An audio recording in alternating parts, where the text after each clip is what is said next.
Assalamualaikum warahmatullahi wabarakatuh. Izin memperkenalkan diri, nama saya Indah Dwi Pergita Ningtyas. Saya pada kesempatan ini akan mempresentasikan proses pembelajaran mata kuliah Hukum Lingkungan dengan kode mata kuliah HK 611035 yang diberikan kepada mahasiswa semester 5 Fakultas Hukum Universitas Jenderal Ahmad Yani. Mata kuliah Hukum Lingkungan ini adalah salah satu bentuk mata kuliah keilmuan yang membekali mahasiswa dengan pemahaman mengenai konsep, asas, prinsip, kebijakan, serta penegakan hukum dalam perlindungan dan pengelolaan lingkungan hidup, baik dalam perspektif hukum nasional maupun hukum internasional. Mata kuliah ini juga diarahkan agar mahasiswa mampu menghubungkan antara teori dengan berbagai permasalahan atau persoalan lingkungan yang berkembang di masyarakat, serta memberi solusi hukum yang tepat berdasarkan ketentuan peraturan perundang-undangan yang berlaku. Adapun CPMK yang ingin dicapai dalam mata kuliah ini adalah mahasiswa mampu mengerti, memahami konsep dan prinsip hukum lingkungan, mengevaluasi bila ada kasus-kasus lingkungan hidup, menyusun solusi hukum untuk kasus penyelesaian pencemaran lingkungan hidup, serta memiliki upaya untuk perlindungan dan pengelolaan lingkungan hidup. Ini adalah bagian dari pembangunan berkelanjutan. Dalam proses pembelajaran, saya menerapkan pendekatan student-centered learning melalui metode ceramah interaktif, diskusi, studi kasus, dan serta memakai media pembelajaran digital juga. Kadang-kadang mungkin memakai film dan sebagainya. Dengan pendekatan tersebut, mahasiswa didorong untuk berpikir kritis, aktif, berargumentasi secara ilmiah, khususnya yang terkait dengan kasus-kasus hukum, sehingga mereka bisa mengaplikasikan antara teori dengan praktek hukum lingkungan yang terjadi di masyarakat. Sebagai dosen hukum lingkungan, saya meyakini bahwa pembelajaran hukum ini, khususnya hukum lingkungan, tidak hanya bertujuan untuk menghasilkan lulusan yang memahami peraturan perundang-undangan, tetapi juga mampu berpikir kritis, menjunjung tinggi etika profesi, serta memberikan solusi terhadap berbagai persoalan hukum, khususnya hukum lingkungan yang berkembang di masyarakat. Melalui mata kuliah hukum lingkungan ini, saya juga berkomitmen untuk membentuk lulusan yang memiliki kompetensi akademik, keterampilan profesional, kemampuan analisis hukum yang baik, serta kepedulian terhadap lingkungan hidup. Itu yang paling penting sebagai upaya mewujudkan pembangunan berkelanjutan yang berkeadilan. Demikian paparan singkat mengenai proses pembelajaran mata kuliah hukum lingkungan yang saya ampu. Semoga paparan ini dapat memberikan gambaran mengenai komitmen saya dalam melaksanakan tridharma perguruan tinggi, khususnya dalam bidang pendidikan dan pengajaran. Selamat menyaksikan video presentasi dari saya. Terima kasih. Assalamualaikum warahmatullahi wabarakatuh. Waalaikumsalam warahmatullahi wabarakatuh. Hari ini kita akan mempelajari mengenai hukum lingkungan, ya. Ini mungkin mata kuliah baru untuk teman-teman, ya. Jadi kita masuk dulu kepada evolusi kebijakannya dulu. Jadi dalam hal ini kita akan cek atau kita akan lihat kebijakan dan prinsip tentang lingkungan hidup global, secara global dulu saja. Ya, jadi banyak prinsip yang dianut, ya, khususnya di Indonesia. Oke, kita cek apa aja sih, gitu ya. Coba mau baca yang pertama apa? Pembangunan Ini. harus Oke, nggak kelihatannya. Oke, sustainable development. Intinya gini, kalau yang nggak kebaca gini, sustainable development ini adalah suatu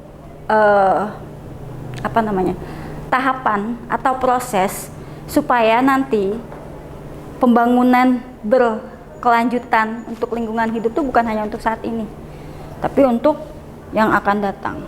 Ya, jadi ada developmentnya. Jadi kita memikirkan bukan hanya untuk teman-teman, kan teman-teman nanti mau punya anak, punya cucu, kepikiran nggak anaknya teman-teman, cucunya teman-teman ngelihat gunung nggak nanti, ngelihat pantai nggak, gitu kan ya.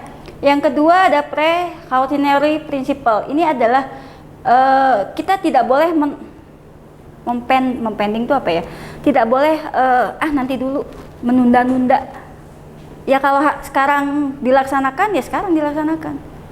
Gitu. Jadi nggak usah nanti aja, nggak apa-apa gitu ya. Kalau hukum lingkungan nggak bisa. Lalu yang ketiga ada polluter pays principle. Nah, kalau polluter pays principle ini adalah yang mencemarkan, ini bukan mencemarkan nama baik tapi ya pencemaran dalam hukum lingkungan itu wajib membayar, wajib bertanggung jawab untuk ganti rugi. Ya. Lalu ada common but differential responsibility. Ini negara dalam hal ini punya tanggung jawab. Ya, jadi punya tanggung jawab dia.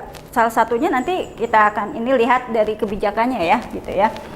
Yang kelima ada public participation. Nah, public participation ini berarti siapa? Kita kan? Gitu. Ya, jadi memang kita harus ikut berpartisipasi gitu. Yang keenam, access to information. Jadi semua orang tuh berhak loh punya sesuatu. Misalnya teman-teman gini, lihat ada pencemaran di mana, boleh lo lapor gitu. Jadi bukan berarti biarin pencemarannya udah bukan di rumah saya ini gitu ya. Enggak seperti itu. Boleh, bebas ya. Apalagi kalau sekarang dengan media sosial kan bisa ya gitu ya. Lalu intergenerational equality, ini pemanfaatan sumber daya alam. Kalau dulu waktu SMA belajar reboisasi, apa itu reboisasi ya? Penanaman kembali. Ya, jadi kita harus ada pemanfaatan sumber daya. Itu kalau reboisasi bisa dilakukan. Ada yang nggak bisa dilakukan. Emas misalnya, emang bisa nanam emas? Enggak ya, gitu ya. Ya, yang terakhir prevention principle. Ini adalah kita mencoba, namanya prevention. Prevensi itu adalah berarti pencegahan. Caranya gimana? Nanti kita bahas di slide berikutnya. Kembali. Oke. Ini saya bahas secara garis besarnya ya. Kalau ini ada saya masukin dari surat ya di Al-Qur'an, janganlah kamu berbuat kerusakan di bumi setelah diciptakan dengan baik. Ya. Nah, tapi kalau kita mau lihat kenapa sih kita harus menjaga lingkungan, ini belum masuk ke hukumnya banget ya. Yang pertama untuk kebutuhan kita sehari-hari. Iya dong, kan teman-teman pengen hidup baik, bisa bernafas dengan normal, tidak ada polusi gitu ya. Polusi hidung, tahu ya, bau misalnya, sampah kan gitu ya. Nah, untuk keseimbangan alam, coba lihat sekarang. Kalau kita lihat, ini kelihatan hijau ya.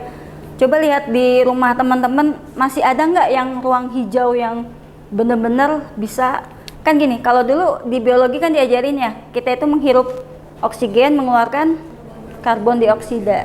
Sedangkan pohon tugasnya kebalikannya gitu. Apalagi khususnya kalau malam. Nah, ini salah satunya adalah untuk keseimbangan alam. Karena kalau tanaman tidak ada, berarti tidak ada yang mengeluarkan oksigen dengan baik untuk kita hirup. Yang ketiga, untuk generasi mendatang, tadi saya sudah sampaikan. Anak cucunya teman-teman, masa ya nggak mau lihat gunung.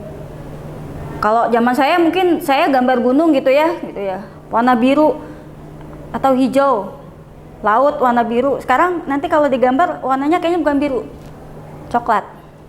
Ya kan nggak mau seperti itu kan ya, nanti masa anak kita seperti itu ya. Nah, ini kelanjutan kelangsungan pembangunan. Nah, ini sama tadi yang sustainable development. Kan sekarang nih banyak nih pembangunan ya. Unjani nih salah satunya nih. Pembangunannya besar-besaran kan gitu.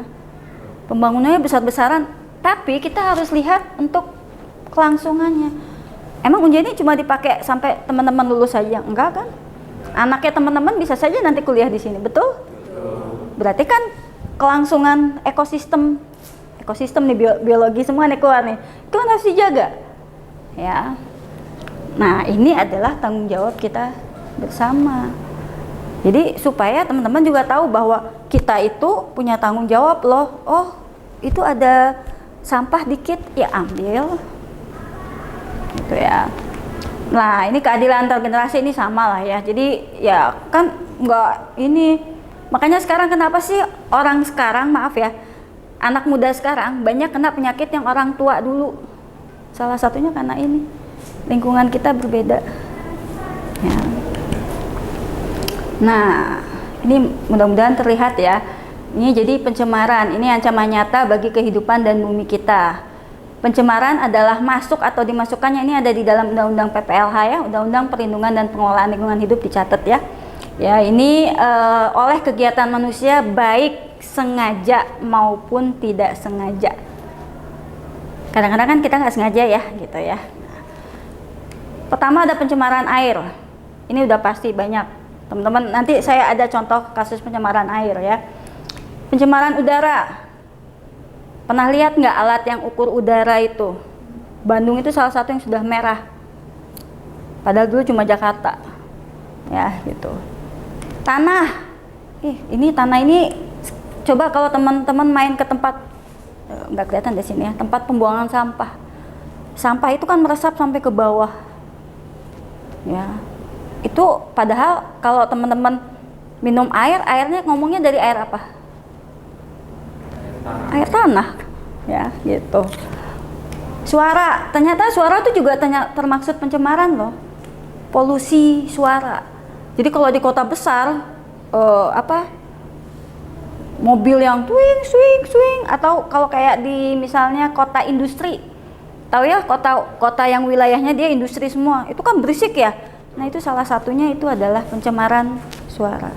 Kita nggak kedengeran, kadang-kadang dia desibel suaranya nggak kedengeran, tapi merusak alat pendengaran kita. Nah, sumbernya dari kegiatan manusia udah pasti industri, pabrik, ya, transportasi. Makanya sekarang ada beberapa mobil yang misalnya keluaran tahun berapa itu sudah tidak boleh dipakai. Kenapa? Atau ada kalau untuk kendaraan umum ada emisi, uji emisi. Kenapa? Ya karena ya itu polusinya. Pertanian, peternakan, coba lihat sekarang. Pertanian, peternakan saja teman-teman itu pakai pupuknya pupuk anorganik. Apa itu anorganik, Bu? Ya bukan yang alamiah. Kadang-kadang dicampur zat gimana supaya zat kimia itu bikin buahnya kelihatan misalnya besar, segar. Padahal zat kimianya besar di situ. Ya. Rumah tangga nih teman-teman misalnya ngekos ya, rata-rata ngekos apa masih di rumah? Nah, kalau ngekos gitu ya, teman-teman misalnya masak nih, ngupas wortel, bikin yang gampang deh, sayur sop deh gitu ya, wortel, sosis, apalagi isinya yang enak, sawi, kol, kan nggak semuanya dimasukin cemplungin kan? Kan dipotong, dikupas dulu, itu termasuk sampah rumah tangga teman-teman. Ya. Pertambangan dan pembangunan ini, kalau pertambangan apalagi, pernah lihat video pertambangan yang itu kayak danau kita gitu ya, itu dia bolongnya tuh nggak hanya 1-2 kilometer ya, 1000 kilometer ke bawah ya. Gitu. Ini juga bisa nih sumber pencemaran dari proses alam. Kan ada letusan gunung berapi, itu kan menyebabkan kerusakan alam kan ya, gitu ya. Ada kebakaran hutan yang alami ya, kebakaran hutan alami ya, kan ada yang buatan ya, ada yang illegal logging, jadi untuk kayunya digunakan untuk penebangannya ilegal lah ya gitu. Terus badai debu, kalau di Bromo suka ada tuh badai debu, ya. Ya itu mengakibatkan pencemaran yang luar biasa. Itu kan kehisap itu kan dari tenggorokan ke mulut masuk ke sini gitu ya. Nah itu juga bahaya. Gas alam dari rawa, teman-teman pernah main misalnya ke kawah. Di kawah itu kan sebenarnya mengeluarkan zat-zat yang itu bau loh, belerang misalnya ya gitu ya. Itu kalau makanya kita kenapa nggak boleh lama di situ? Jangankan lama sebentar juga sebenarnya sudah tidak bagus. Ya, jadi dia memang hanya dibuat untuk supaya jadi tempat wisata. Jadi bukan orang ada di situ terus gitu ya, untuk tinggal di situ tuh tidak baik. Nah, dampaknya kita lihat nih ya, terhadap kesehatan, menimbulkan berbagai penyakit. Ini yang tadi saya bilang, anak muda sekarang kan jadinya sakitnya kayak orang tua zaman dulu. ISPA, infeksi saluran pernafasan atas akut, bronkitis, TBC, ya, diare, cancer. Ini sekarang cancer banyak ya anak muda ya. Gangguan kulit, ya. Terus ada gangguan pernafasan, itu masih masuk ISPA juga, ya. Lalu terhadap lingkungan, merusak ekosistem, menurunkan kualitas air, udara, tanah, serta mengancam keanekaragaman hayati. Dulu tuh zaman saya pertama masuk Unjani ya, suara burung, suara jangkrik, kepik itu apa? Kepik ya, serangga apa kepik itu. Ya, itu bunyinya masih kedengeran. Yang tenggarok apa bunyinya yang gitu, itu juga masih kedengeran. Kalau sekarang udah agak sunyi ya. Itu terhadap lingkungannya tadi ya. Sekarang ekonomi ya, kan tadi teman-teman misalnya nanti ini misalnya lulus, teman-teman mau jadi apa? Oh, saya mau jadi misalnya punya proyek pembangunan jalan tol dari Sabang sampai Merauke misalnya. Kebayang nggak berapa gunung yang harus dipangkas? Berapa sungai yang harus diratakan? Nah, itu harus kita lihat dampak ekonominya. Betul, teman-teman pengen memperkuat ekonominya, tapi kalau lingkungannya habis, terus nanti jembatan tadi itu ternyata setelah memotong ambruk di jalan karena bawahnya ternyata harusnya tempat penghisapan air, tapi teman-teman bikin itu jadi bangunan daerah resapan air, ya. Iklim global ini lagi tren ini. Kalau teman-teman sering dengar pemanasan global warming, kerasa nggak panas akhir-akhir ini? Kalau panas banget, kalau dingin banget. Padahal harusnya nggak gitu. Indonesia ini adalah negara tropis, jadi harusnya nggak ada tuh kita kayak di salju harusnya sampai 0, atau minus 1 gitu, harusnya nggak ada. Tapi karena ya ini salah satunya sebenarnya efek rumah kaca ya. Tapi kalau efek rumah kaca dibarengi dengan tanaman sih nggak masalah ya. Jadi ininya masih ini. Nah, kita bisa ngapain nih? Nah, ininya saja ya, mengurangi, ini reduce ya. Ini reduce nih salah satunya. Ada yang bawa tumbler nggak? Nah, ya gitu. Itu salah satu cara untuk mereduce ya gitu. Lalu mendaur ulang. Teman-teman pernah mendaur ulang tidak? Pernah, Bu. Apa? Kayak jadi apa? Untuk hiasan gitu ya, Bu. Ya.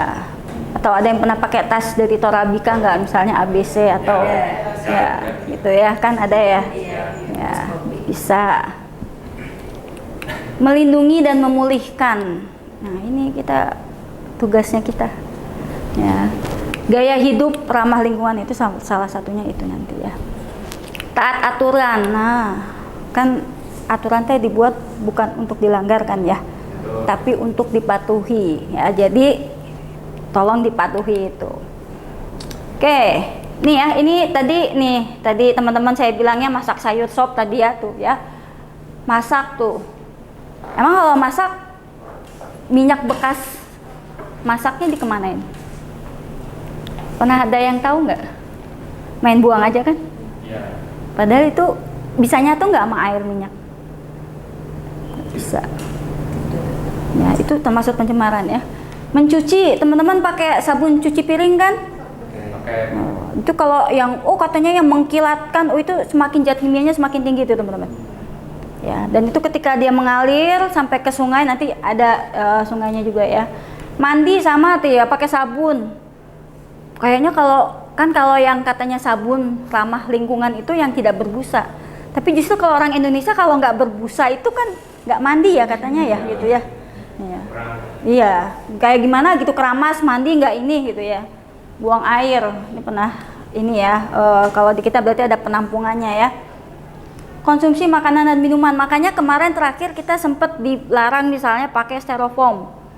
Kalau misalnya teman-teman beli seblak nih, nggak boleh pakai styrofoam. Kenapa? Karena hawa panasnya itu justru zat kimia dari styrofoamnya itu nyampur. Sama kayak plastik. Tapi kalau di Bandung sekarang plastik udah balik lagi. Tapi di beberapa daerah Jakarta itu plastik kalau kayak teman-teman ke minimarket itu nggak dapet. Ya. Ini hasil limbahnya ada organik, ada anorganik. Ini kegiatan industri.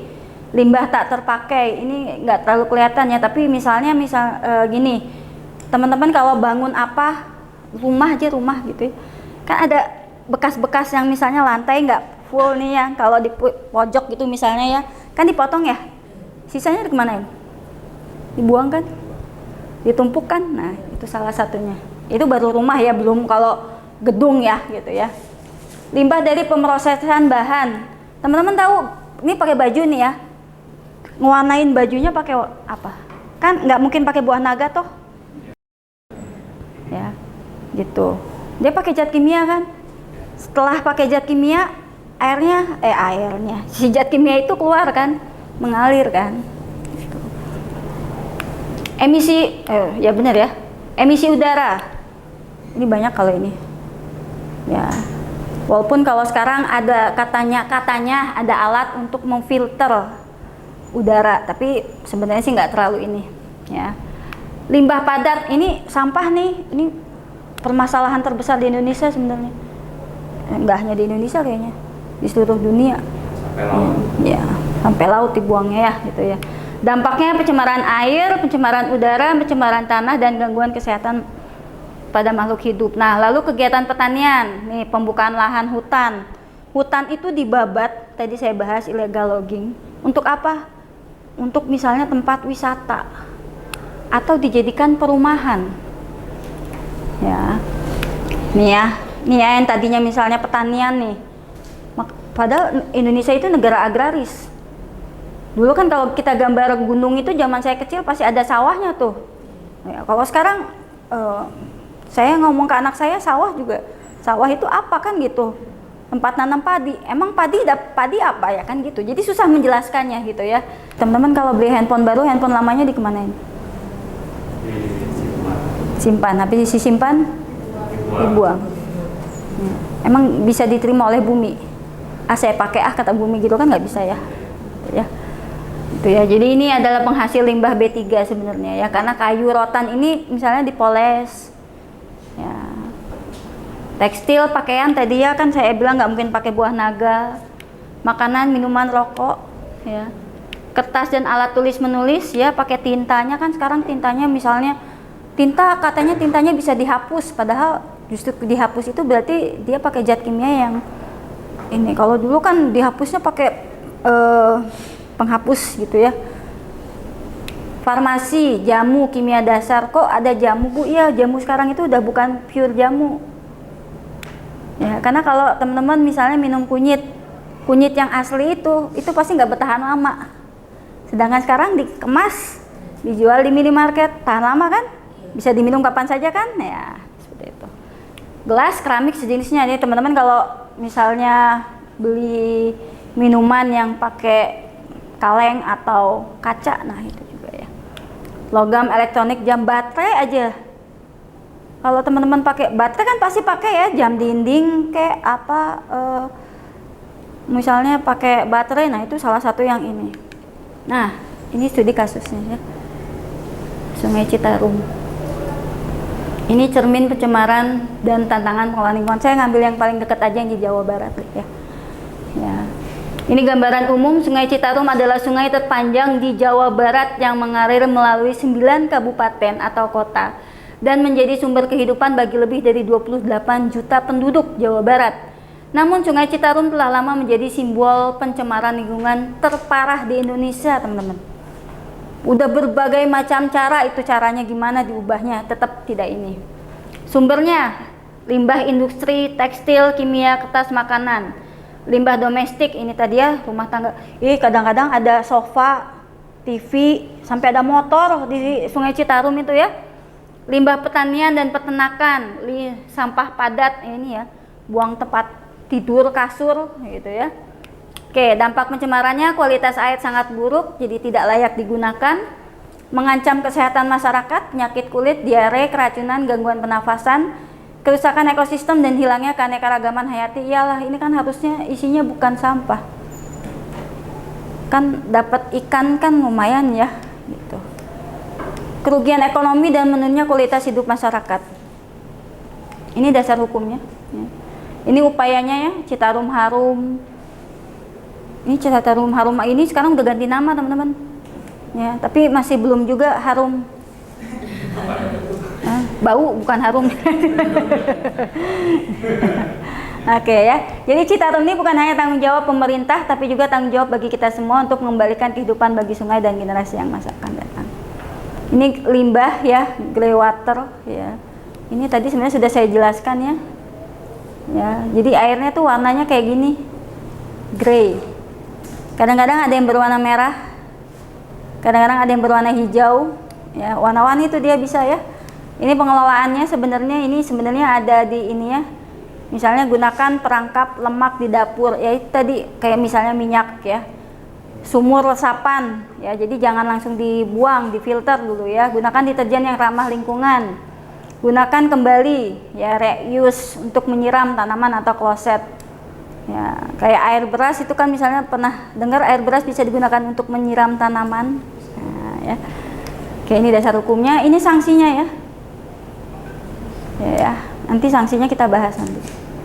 Oke, penutupnya, hukum lingkungan ini bukan hanya untuk mengatur, tetapi mengarahkan kita untuk hidup selaras dengan alam, menjaga keseimbangan ekosistem, dan mewujudkan keadilan bagi generasi kini dan mendatang. Jadi intinya, lingkungan hidup ini adalah amanah yang harus dijaga. Aktivitas manusia dapat menimbulkan pencemaran dan kerusakan jika tidak dikelola dengan baik. Setiap orang memiliki tanggung jawab untuk mencegah pencemaran dan kerusakan lingkungan. Prinsip 4R dan pengelolaan limbah B3 menjadi langkah nyata menuju kehidupan yang berkelanjutan. Hukum lingkungan hadir untuk memastikan keadilan ekologi, keberlanjutan, dan kualitas hidup lebih baik. Jadi ingat selalu bahwa kita bukan pewaris di bumi ini. Jadi bukan hanya kita pewarisnya. Ya, setiap tindakan kecil ini menentukan kualitas untuk esok hari. Hukum memberi batas, tetapi kesadaran memberi arah. Cintai lingkungan, patuhi hukum, dan lestarikan kehidupan. Mari menjadi bagian dari solusi, bukan polusi. Jaga alam, tegakkan hukum, dan wujudkan masa depan. Oke, sampai sini ada pertanyaan? Saya, Bu. Oke, Huda, silakan. Ibu izin bertanya, mengapa hukum lingkungan tidak hanya cukup untuk mengandalkan sebuah peraturan, tetapi juga harus memerlukan kesadaran dan partisipasi dari masyarakat itu? Bagaimana, Bu? Oke, pertanyaan yang bagus sudah. Kenapa tidak hanya mengandalkan peraturan perundang-undangan, tapi juga kesadaran masyarakat? Percuma kalau ada peraturan, tapi kitanya tidak mentaati. Ya, jadi kita harus menjaga lingkungan, kalau enggak nanti kena sanksi. Ya, tapi kitanya sendiri tidak ada kesadaran bahwa kita harus mentaati itu. Istilahnya gini deh, ada peraturan pakai helm, tapi nggak pakai, sama. Jadi memang harus dari kesadaran kita dulu. Ya, dari kita sadar, kita harus patuh, maka itu akan menjadi satu kombinasi yang baik antara peraturan perundangan dengan kesadaran manusia. Oke, mungkin ada pertanyaan lagi? Ada, Ibu. Baik, Ibu, izin bertanya, Ibu. Pertanyaannya, menurut Ibu, apa langkah paling sederhana yang bisa kita lakukan untuk mencegah yang namanya pencemaran lingkungan itu, Bu, dalam kehidupan sehari-hari? Oke, bagus, Indah ya. Hal apa yang bisa kita lakukan? Yang pertama, mulai dari hal yang kecil dulu. Misal, teman-teman makan permen, ya jangan dibuang di tempat sampah. Bukan permennya ya, bungkusnya. Tak kantongin aja dulu. 2, bawa tumbler. Jadi jangan beli minuman pakai cup, yang nanti cupnya itu akhirnya dibuang. 3, mulai dari sekarang. Jadi jangan nanti beresin kamar, nanti aja. Itu kotoran dicuci, nanti aja. Nggak bisa. Gitu ya. Jadi mulai dari seperti hal-hal seperti itu saja. Sehingga nanti keterusan akhirnya kita taat pada aturan. Oke, dengan ini materi hukum lingkungan pertemuan pertama saya akhiri. Terima kasih. Wabillahi taufiq wal hidayah. Wassalamualaikum warahmatullahi wabarakatuh. Waalaikumsalam warahmatullahi wabarakatuh. Sekian pemaparan pembelajaran hukum lingkungan dari saya. Terima kasih untuk semuanya, khususnya Bapak dan Ibu. Wabillahi taufiq wal hidayah. Wassalamualaikum warahmatullahi wabarakatuh.